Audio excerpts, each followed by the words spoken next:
last term, he had been guiding our higher education of the state as the chairman of the deputy chairman of the Higher Education Council of Kerala. So that had been a privilege for all of us to associate with him and to know his generous, open-minded heart, ever willing to learn, and very quick and informal in responses. Though he is a man of many parts and of great stature in our country, he had been available on just a call, on an SMS. That is a kind of magnanimous heart he possesses. It is a sacred heart. So we are very, very happy that you are present amidst us today. And in time and before time, I most heartily welcome you to Sacred Hearts on this e-platform for this e-graduation ceremony. And I humbly request you to inspire our students by delivering a parting message from all of us and from you. Thank you. Welcome to Srinivasan sir. Thank you very much, Father Prashant. It's always nice to see you and also interact with you, your faculty, and the students. How I wish I could do it in the most traditional manner, coming to your inspiring campus and talking to you face to face. But this shows what an exceptional time we have been through. In fact, I am speaking to you at a particular moment in history when the Prime Minister of India is visiting the forward areas on the border with China, signifying the kind of changes that are taking place and the very grave situation not only the country but also the whole world is facing.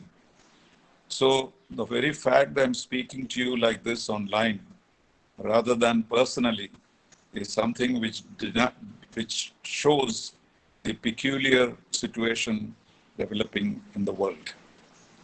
For graduates, it's an exciting moment when they come out of the colleges to the wide open world, whether it is to have higher education or to take up jobs or compete in this world. It's a very, very important moment for them. We have all been through that. But you will know the value of it only much later. At the moment, it comes as a routine. But this very situation shows what the challenges are for our young people. We do not know, literally we do not know what will happen tomorrow. Such a situation has not ever happened to humanity after the Second World War. So even I was born soon after the World War, and we have not been through any kind of crisis which envelops the whole world without any exception. So we have to reinvent. We always talk about innovation, reinvention. The graduates have to be innovative, etc. But here you have no choice because you really do not know what would happen in the next days, weeks, and months to the world.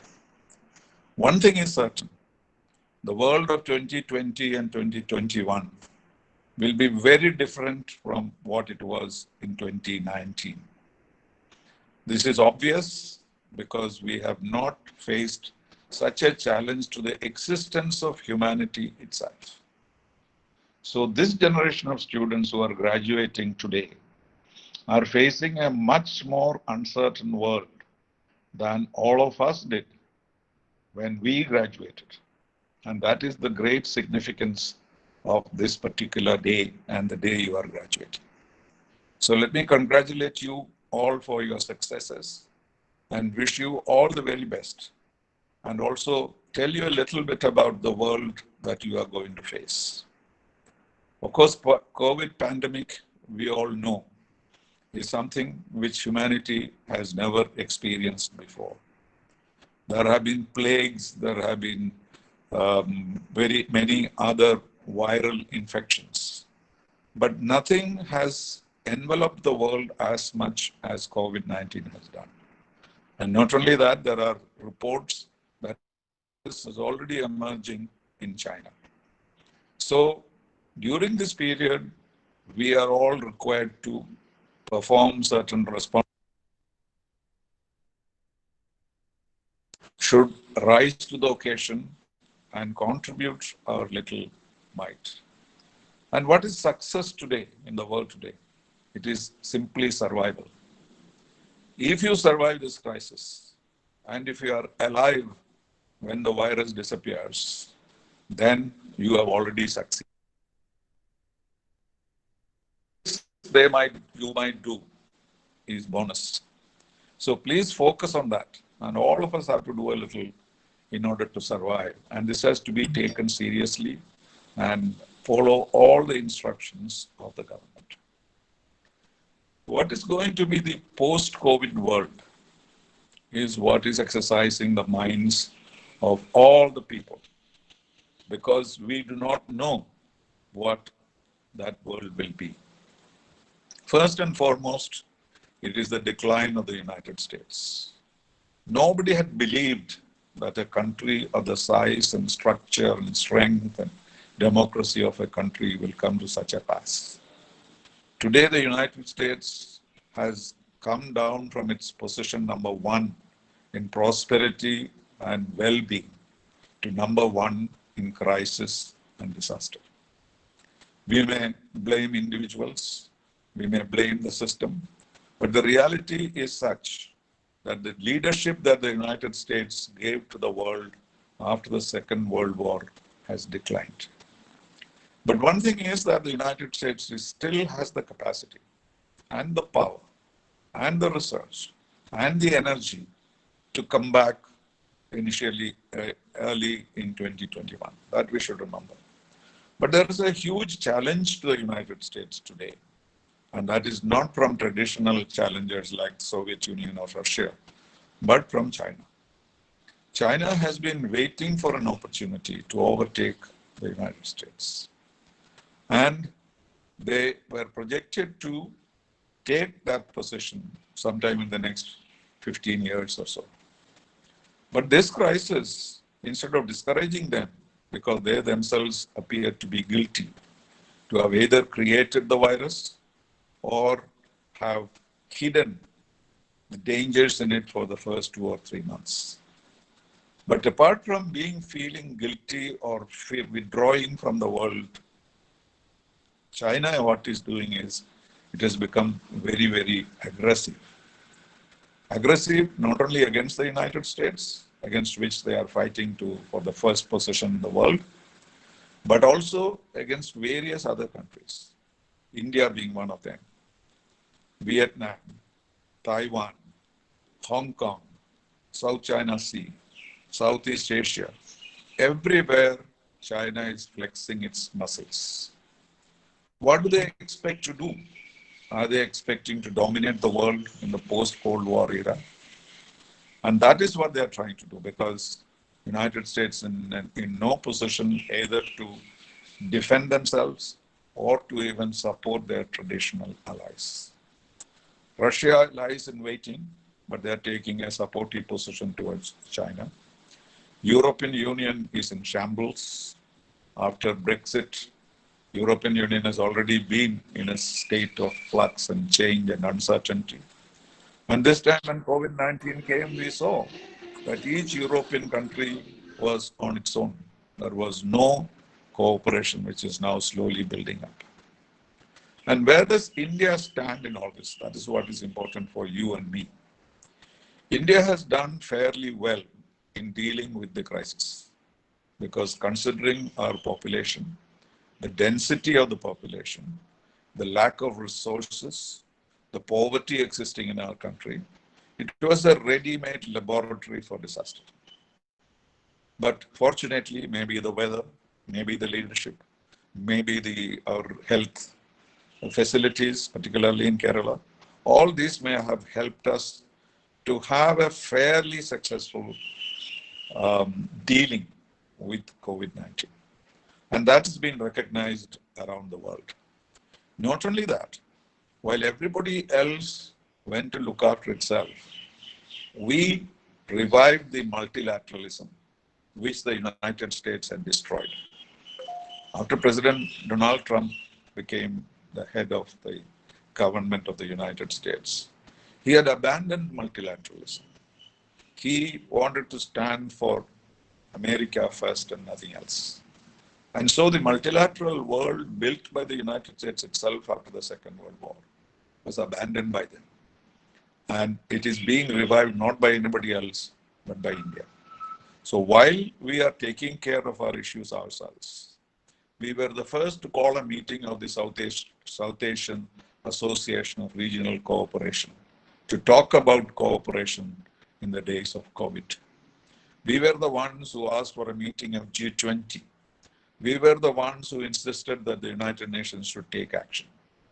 Although most countries were skeptical, we acted for a multilateral approach to this problem. And we have been successful. We sent relief material to 180 countries in the world, even though we were ourselves short of these things.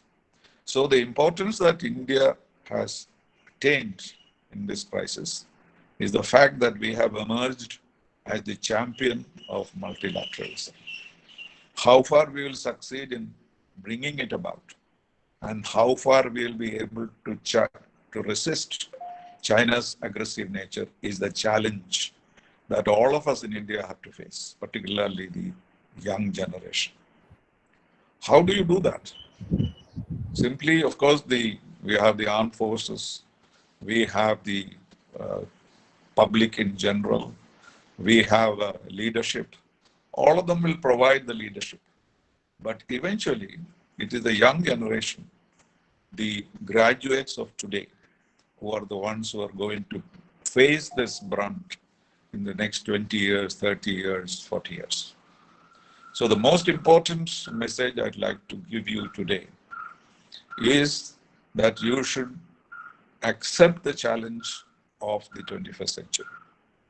This was not the kind of challenges we were talking about earlier. We're talking about having a better syllabus.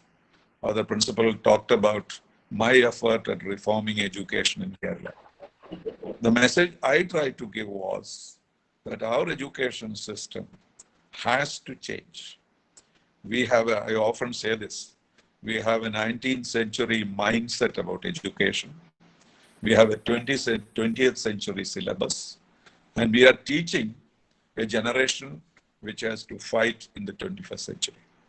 This is the problem for us. So we have to change our mindset, we have to change our syllabus, and we have to accept the changes globally in education so that in the 21st century, our young people can beneficially work in the whole world. All of you know, this is everybody says this, how India is going to be the youngest country in the world in the next 5 to 10 years, which is a huge responsibility. If India is to undertake all the intellectual work of the world of the 21st century, because we are going to have about 90 million people of a productive age, then how are we going to prepare for it unless we are educated for it? How many millions of jobs have already been lost as a result of the technology advancement? But more than those jobs have been created too. But these jobs are not in the traditional areas, not in management, not in computers, not in history or English literature. It is going to be in most advanced technology, whether it is artificial intelligence, whether it is drone, whether it is blockchain. I don't know. So many of those, for my generation, these are unfamiliar terms. And those are the ones which we do not teach in our universities yet. We have started. We are very slow in starting computers. We are very slow in doing other things. We are the ones who are blocking blockchain, which everybody else has embraced. So we are still thinking in terms of a traditional education. And this has to change. I was very happy to hear just a few days ago that a proposal that I had made, my council had made in 2016 for an academic city and higher education zones to be built in Kerala in order to attract private universities, private enterprises, and even foreign universities to work with us. And you know what kind of a reaction that it created when I put this forward in a global meeting in Kovalam. But today I find reports that the present government, of which the supporters of which had agitated against it, has decided to set up a committee to do exactly what I had proposed: academic zones and in the education cities. And why do we need it? We need competition for our universities to have. All our colleges are very good, particularly, of course, Sacred Hearts, I don't have to tell you. We are all doing the best that we can. But the reality is that in a traditional manner, with the traditional resources that we have, we cannot do any better. So I'm very happy to see this change of heart in the government of Kerala, and I hope it moves on to a productive change in the education system in the country. And we should all accept it. Now we have accepted online. In 2016 and before, when I said that online courses should be immediately introduced, because there is something called the massive open online courses, which had become very popular in the whole world. Any one of us could register for an open course in the best universities in the world, free of charge, and get proper degrees. But everybody said, oh, classroom is heaven. We cannot do this. Now what's happening? Now class 1 is online. This is not a very good thing, I agree. But look at what has faced us. If we had started online courses, at least partially, in some areas, postgraduate studies, etc., we would have been not so stunned by the online experience that we have today. So we have lost 5-6 years in not embracing something which had become the way of the world. And let me tell you, even after this crisis is over, we are all not going to go back to our classrooms. We are going to share information, knowledge, research with the rest of the world. And that is the only way higher education can improve. Let me also say a word about what is happening in the borders. Our fundamental problem with China is that we do not have a border with China. The border that was established by the British between India and Tibet in 1914, what is called the McMahon Line, was rejected by the Chinese. And that is why there was a war China launched against India in 1962. And after the war, after they withdrew from parts of India and still occupying other parts of India, we made this very generous gesture that we will operate not on the basis of McMahon Line, but on the basis of a line of actual control, which is an imaginary line drawn in the mountains. And such a line can be maintained only by mutual trust and confidence and love for peace. But the Chinese repeatedly violated that in 1988, in 1993, in 2017 in Doklam. Every time what they did was, they encroached into what is considered to be our part of the line of actual control. And then we make a big noise. We even face the Chinese army. And finally, they'll say, okay, we will withdraw. And then they don't withdraw entirely. They nibble at our land. And we expected that all this will be sorted out when the border is settled. So, but this has happened at the least expected time, because China itself is weak. The whole world is preoccupied COVID-19. And who would have expected that China had the resources and the willingness and the mind to launch an aggression against India? Of course, we'll resist it. India is not the India of 1962. But now we need to change our posture towards China. What we have done is extremely good, that we have banned the so-called apps. I'm sure many of you might be disappointed that you don't have TikTok anymore. But what is it? How has it hurt us? It has hurt China because billions of dollars they were making out of us. And for us, it doesn't make any difference. We can create any number of apps that we want. So what we have done, it is not a trade war.